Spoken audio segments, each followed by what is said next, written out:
Hi guys, in today's video I'm going to be showing you how to connect up a no wire connector to our simple 50/50 strip. This would be in the event of, let's just say, a blown chip in your line and you'd want to cut out a certain part of it to basically replace it. This is where these connectors would come in very handy.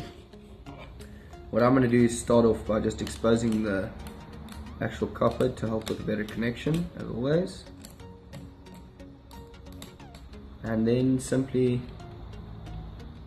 open up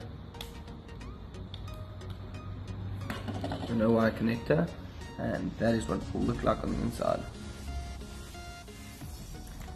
And then just simply put the strip light together, keeping in mind positive goes with the positive side and your negative goes with your negative side.